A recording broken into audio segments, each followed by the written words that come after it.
What happens when people stop being human? When they stop feeling, stop connecting with each other, stop being curious, stop living? Because the strangest part about Wall-E is that the only character who remembers what it means to be human isn't human at all. It all begins in the year 2805. Earth has become completely uninhabitable. The planet is buried beneath mountains of trash, and humanity abandoned it nearly 700 years ago, leaving behind thousands of robots whose only job was to clean up the mess. But after all those years, only one is still functioning: Wall-E. Every day he follows the exact same routine. He compresses the trash into cubes, stacks them into enormous towers, and slowly cleans a world that everyone else has already forgotten. Until one day, something catches his eye. Not another piece of trash, but a tiny green plant growing through the ruins. It's the first sign that Earth might not be as lifeless as everyone once believed. Around the same time, a massive spaceship arrives from above, carrying a sleek probe named Eve, whose mission is to search the planet for any evidence that life can exist again. The moment Wall-E sees her, everything changes. For the first time in centuries, he's no longer alone. Curious, he follows Eve wherever she goes, fascinated by everything she does. At first, Eve wants nothing to do with them. She focused on one thing and one thing only: finding proof that Earth can support life again. Instead of treating her like another machine, he tries to make her smile. Shows her the strange little objects he's collected over the hundreds of years, each one carefully organized inside his home. To anyone else, they're just pieces of junk. To Wall-E, they're treasures. He even shares his favorite movie, Hello Dolly, replaying the same scene he's watched countless times, the one where two people simply hold hands. It's such a small moment, but it's something Wall-E has always dreamed of experiencing himself. As Eve prepares to leave, Wall-E proudly shows her his greatest discovery: a tiny green plant. The moment Eve scans it, her entire mission changes. She stores the plant inside her body, shuts down completely, and waits to be picked up.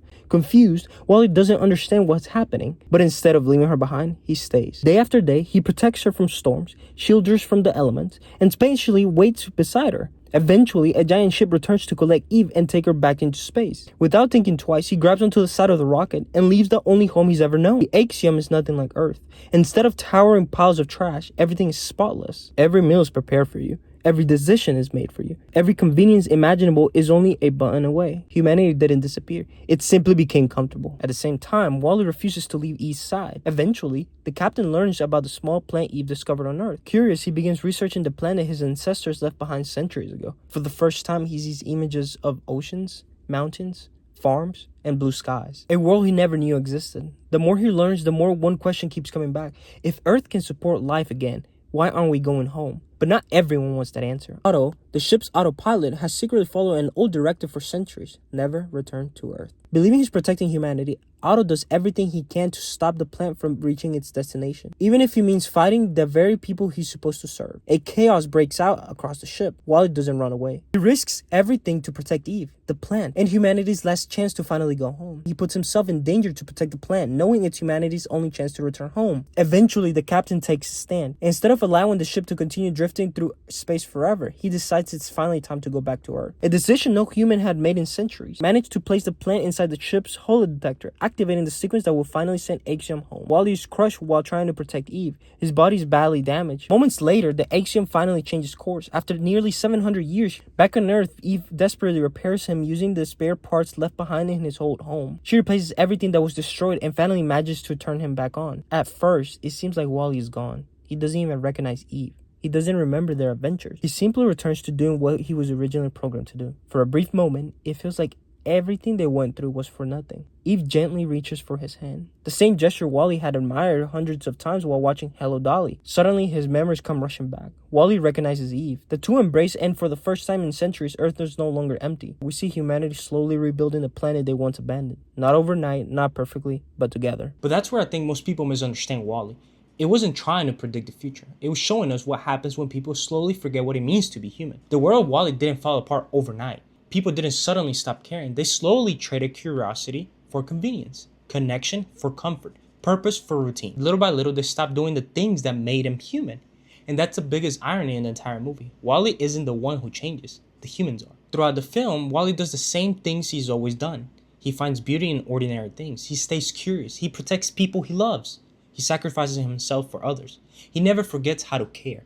It was humanity that forgot those things. Wall-E never needed to become more human. The humans needed to remember how to be. The movie isn't asking whether robots can become human. It's asking whether humans can slowly stop being human. Because being human, it isn't about heartbeat.